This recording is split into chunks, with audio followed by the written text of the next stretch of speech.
વાત કરીએ તો બિલીમોરામાં આગ લાગે તો કૂવો ખોદવા જવું પડે તેવી સ્થિતિ છે।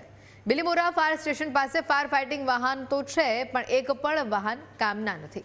આરટીઓએ ત્રણેય વાહનોને પાર્સિંગથી રિજેક્ટ કરવામાં આવ્યા છે। 15 વર્ષથી મુદત થઈ જતા અને ટેકનિકલ વ્હીકલ ફિટ ન હોવાથી તેને પાર્સિંગ નથી મળ્યું। પાર્સિંગ ન મળતા હવે વીમા કંપનીઓએ પણ હાથ અદ્ધર કર્યા છે। વાહનોનો વીમો થઈ શક્યો નથી, એટલે કે જો આપાતકાલીન સમયે ગાડી કોઈ અકસ્માતમાં સપડાય તો જવાબદાર કોણ, તે સૌથી મોટો સવાલ।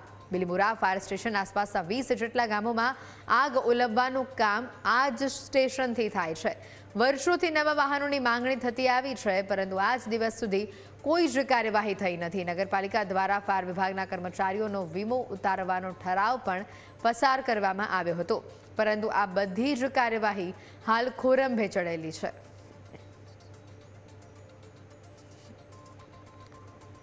બિલીમોરા ફાયર બ્રિગેડ પાસે 2 ફાયર ટેન્કરો અને એક મિની ટેન્ડર છે, જેઓની મુદત પૂરી થઈ ગઈ હોવાથી જે અત્યારે હાલ રોડ ઉપર કાઢવામાં પણ મુશ્કેલી પડે છે।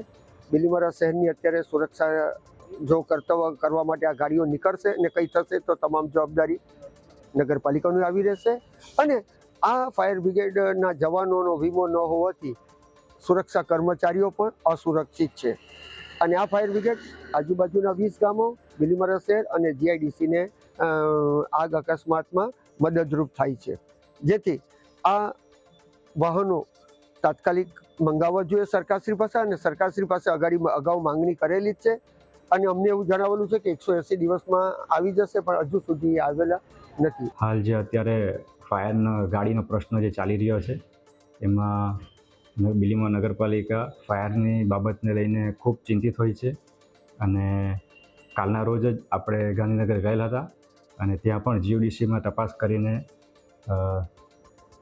ફાયરની ગાડીની ટેન્ડરની પ્રક્રિયા થઈ ગઈ છે, ઓર્ડર પણ અપાઈ ગયા છે અને ટૂંક સમયમાં આપણને ફાયરની ગાડીઓ મળવાપાત્ર છે। અને ફાયરની ગાડી આપણને ટૂંક સમય મળી જશે અને આ કાર્યમાં આપણે હર હંમેશા તત્પર છે।